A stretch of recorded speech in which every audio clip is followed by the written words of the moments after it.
Hey friends, Pastor Bill Walden here with Build Up the Church. This is a devotional word for June 5th, 2024. It's out of the Gospel of John, chapter 17. John chapter 17 is an amazing, deep, high, endless passage for us to consider. It's called the great high priestly prayer of Jesus. Jesus is done with his teaching ministry. He's done with his healing ministry. He's done with all of those things. And the only thing left to do really now is to go to the cross and die for the sins of the world. And so in these last hours that he has, he's praying. All the hands-on work, if you will, has been done. Now he's communicating with the Father. He speaks as an equal to the Father. He says, you and I and you, we together, all of those kinds of terms showing the unity of God the Father and God the Son in the mission on the earth. Jesus is now also praying for his disciples and for those who would become disciples from the testimony of the original 11. We pick up the prayer here, the words of Jesus. We pick them up in chapter 17, verse 20. Jesus is saying, my prayer is not for them alone. I also pray for those who will believe in me through their message. And so Jesus originally prayed for the 11, Judas having departed and left the group. Now he prays for all of the Christians that have ever come to be. All of the Christians that have ever become Christians because of the testimony of the 11.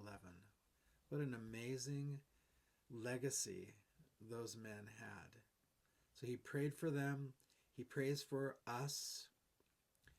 And then Jesus went on to say that all of them may be one, Father, just as you are in me and I am in you. He's praying for unity here. There was perfect unity between the Father and the Son, and he's praying that Christians would also share in perfect unity. He said, may they also be in us, so that the world may believe that you have sent me. Verse 22, I have given them the glory that you gave me, that they may be as one, as we are one, I in them and you in me, so that they may be brought to complete unity.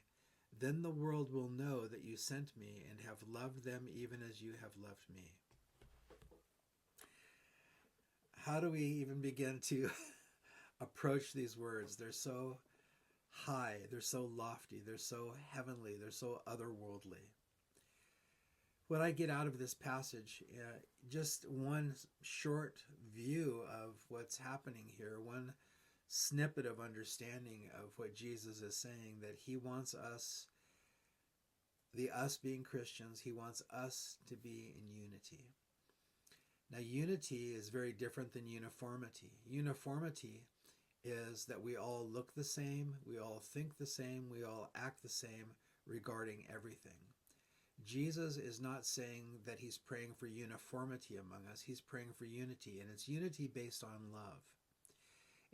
It's unity based on love, and love that can love past disagreements about the things of God. Love that can love past differences of opinion and differences of style and different temperaments and all of those things. It's love that can look past all of those things and be connected at the top of the pyramid, if you will, as we all find ourselves in Christ. And it's also very interesting that Jesus said, this is my prayer for them, Father, that they would be in unity as you are in me and I am in you. So that was perfect unity.